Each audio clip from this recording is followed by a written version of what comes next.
2024 సంవత్సరం మార్చి నెల 1వ తేదీ నుంచి 31వ తేదీ వరకు ద్వాదశ రాశుల్లో 9వ రాశి ధనుస్సు రాశి వారి జ్యోతిష బలం ఎలా ఉందో చూద్దామంటే గవ్వల శాస్త్రం. ఈ గవ్వల శాస్త్రాన్ని లకుట ప్రశ్న శాస్త్రం అంటారు, చింతామణి శాస్త్రం అంటారు.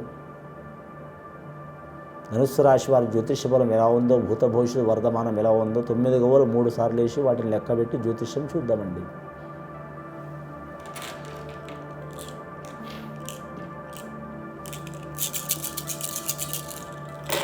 ధనుస్సు రాశి వారికి మొదటిసారి గవ్వలు వేస్తే 4 గవ్వలు పడ్డాయండి వారి జాతక బలానికి.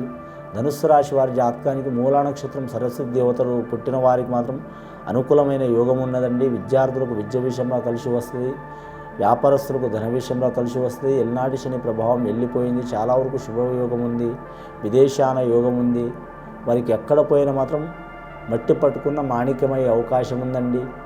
కానీ మాత్రం నమ్మిన వారు సాయం చేస్తారు, స్త్రీ సహకారం ఉంటుంది. వీరి జాతకంలో చూడాలంటే వ్యవసాయం చేసేవారికి తిరుగు ఉండదు. అలాగే వీరి జాతకంలో పండ్ల తోటలదారు వారికి మాత్రం కలిసి వచ్చే అవకాశం ఉంటుంది.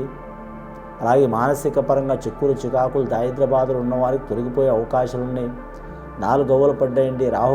రాహు మార్గదర్శి గవ్వలు కాబట్టి కొన్ని ఇబ్బందులు చిక్కులు చికాకులు ఉంటాయి. ఆ చిక్కులు చికాకులు పోవడానికి మాత్రం ఆంజనేయ స్వామిని పూజ చేయడం చాలా వరకు మంచిది. అలాగే వీరి పేరు మీద చూడాలంటే మాత్రం పెద్దల ఆస్తి కూడా కలిసి వచ్చే అవకాశం ఉన్నదండి. రెండవసారి గవ్వలు చూద్దాం ధనుస్సు రాశి వారి పేరు మీద. రెండవసారి గవ్వలు వేస్తే 6 గవ్వలు పడ్డాయండి. శుక్రమహారదశ పూర్వాషాఢ నక్షత్రం వారికి మాత్రం కలిసి వచ్చే అవకాశం ఉంది. వీరి జాతక బలానికి అనుకూల పని జయమయ్యే అవకాశం ఉన్నది. మీరు చిక్కరు దొరకరు, ఒకరికి అర్థం కారు, ఎప్పుడు ఎలా ఉంటారో ఎవరికి తెలియదు. పిల్లల కాడ పిల్లల మాట, పెద్దల కాడ పెద్దల మాట, ముసలుల కాడ ముసలుల మాట, ఉన్న మాట చెప్తారు, లేని గొడవలు వస్తే చాలా జాగ్రత్తగా ఉండాలండి. కానీ మాత్రం ముఖ్యంగా మాత్రం మానసిక పరంగా మాత్రం ఎంత మీరు స్ట్రాంగ్గా ఉన్నా కానీ చిక్కులు వచ్చే అవకాశాలు ఉన్నాయండి. చాలా జాగ్రత్తగా ఉండాలి. ముఖ్యంగా పెద్దల ఆస్తి కలిసి వచ్చే అవకాశం ఉంటుంది. వీరి జాతక బలానికి అన్నదానం చేయాలండి, చాలా మంచిది. అన్ని దానాల కంటే అన్నదానం చాలా మంచిదండి. మనం కోటి ఇచ్చినా, లక్షలు ఇచ్చినా, వస్త్రాలు ఇచ్చినా, వస్తువులు ఇచ్చినా, బిల్డింగ్ ఇచ్చినా, మనం ప్రపంచంలో ఉన్న ఏ వస్తువు ఇచ్చినా ఇంకా కావాలని అనిపిస్తుంది. కానీ అన్నదానం చేస్తే మాత్రం కడుపు నిండితే చాలు అనే పదం వస్తుంది. అంత మహత్తరమైన శక్తి అన్నపూర్ణ దేవతకు ఉంది కాబట్టి అన్నపూర్ణ దేవత అనుగ్రహం కోసం అన్నదానం చేయాలి. మూల నక్షత్రం వారు చేయొచ్చు, పూర్వాషాఢ నక్షత్రం వారు చేయొచ్చు. అలాగే మాత్రం ధనుర్లగ్నంలో పుట్టిన వారు చేయొచ్చు, చాలా వరకు మంచిది. వీరికి లక్కీ నెంబర్ 3 వస్తుందండి, 7 వస్తుందండి, 6 వస్తుందండి. అలాగే గురువారం, అలాగే సోమవారం, శుక్రవారం అనుకూలమండి వీరి పేరు మీద. సప్తమి ఘడియలు కలిసి వస్తుంది, అలాగే దశమి ఘడియ కలిసి వస్తుంది వీరి పేరు మీద. అలాగే పంచమి ఘడియ కలిసి వస్తుంది. అష్టమి అమావాస్య మాత్రం ఏ పనులు చేయవద్దండి. ఇప్పటివరకు అయితే 10 గవ్వలు పడ్డాయండి. మూడవసారి గవ్వలేసి చూద్దాం. ఒకసారి 4 గవ్వలు పడ్డాయండి, ఒకసారి 6 గవ్వలు పడ్డాయండి. రాహు మహర్దశ, శుక్ర మహర్దశ. మూడవసారి ఎన్ని గవ్వలు పడతాయో చూద్దామండి. మూడవసారి గవ్వలు వేసిన 6 గవ్వలు పడ్డాయండి. శుక్ర మహర్దశ వదిలిపెట్టట్లేదు. చాలా వరకు మాత్రం వీరికి మాత్రం భార్య భర్తలు మాత్రం చాలా విశేష యోగబలం ఉంటుందండి. సంతాన విషయంలో, సంసార విషయంలో, కుటుంబ విషయంలో కలిసి వస్తుందండి. అష్టైశ్వర్య ప్రాప్తిరస్తు ఉంటుందండి వీరి పేరు మీద. అష్టైశ్వర్య ప్రాప్తిరస్తు అంటే సంసార సౌఖ్యం, సంతాన సౌఖ్యం, గృహ సౌఖ్యం, ధన సౌఖ్యం, వాహన సౌఖ్యం, అలాగే మాత్రం రాజ్య సౌఖ్యం. అలాగే మాత్రం వీరు ఏ పని పట్టినా మాత్రం అష్టలక్ష్మి దేవతల సహకారం ఉంటుంది వీరి పేరు మీద. పెద్దల సహకారం కూడా ఉంటుంది.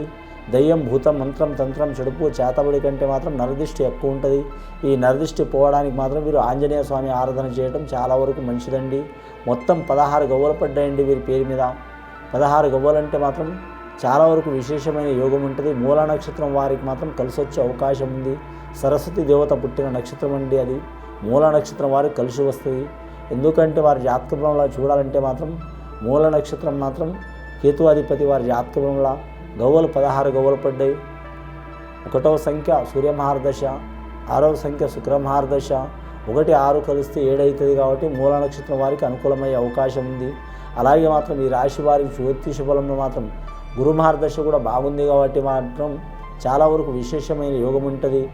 కానీ వేరే దేశం, వేరే రాష్ట్రం, వేరే ప్రాంతం వెళ్ళాలనుకునే వారికి తిరుగు ఉండదు. కానీ ధన విషయంలో, రుణ విషయంలో చిక్కులు చికాకులు ఉన్నవారికి తప్పకుండా అవి తొలగిపోయే అవకాశాలు ఉంటాయండి. అలాగే వీరి జాతక బలానికి చూడాలంటే మాత్రం బోధన రంగం వారికి కూడా కలిసి వచ్చే అవకాశం ఉంటుంది. అలాగే ఐఏఎస్ ఐపీఎస్ రంగం వారికి మాత్రం కొన్ని ఇబ్బందులు చిక్కులు చికాకులు తప్పవు. అలాగే వీరి జాతక బలంలో మాత్రం రెవెన్యూ రంగం వారికి ఇబ్బందులు తప్పవు. ఆర్టీసీ రంగం వారికి మాత్రం ఇబ్బందులు ఖచ్చితంగా ఉంటాయి వీరి జాతక బలంలో. అలాగే ఎలక్ట్రానిక్ రంగంలో ఉద్యోగం చేసే వారికి ఇబ్బందులు మాత్రం తప్పవు వీరి జాతక బలానికి.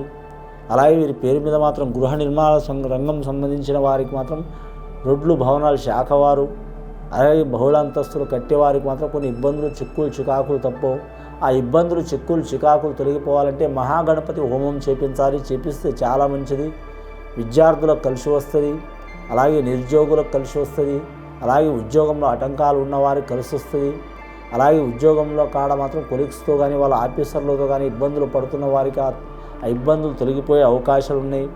అలాగే ప్రైవేటు సంస్థలో ఉద్యోగం చేస్తున్న వారికి కూడా మాత్రం కలిసి వచ్చే అవకాశాలు ఉన్నాయి. ఏరే ప్రాంతంలో మారడానికి వారికి తప్పకుండా మారుతారు. అలాగే ప్రమోషన్ లిస్టులో ఉన్న వారికి మాత్రం తప్పకుండా ప్రమోషన్ లభిస్తుంది.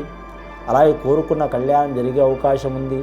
ఇంట్లో కానీ ఇల్లు కట్టడం కానీ కొనడం కానీ తీసుకోవడం కానీ అమ్మడం కానీ రిపేర్ చేయటం కానీ వాస్తు ప్రకారం చేయటం కానీ తప్పకుండా వారికి అనుకున్న పనులు జరిగే అవకాశాలు ఉన్నాయండి.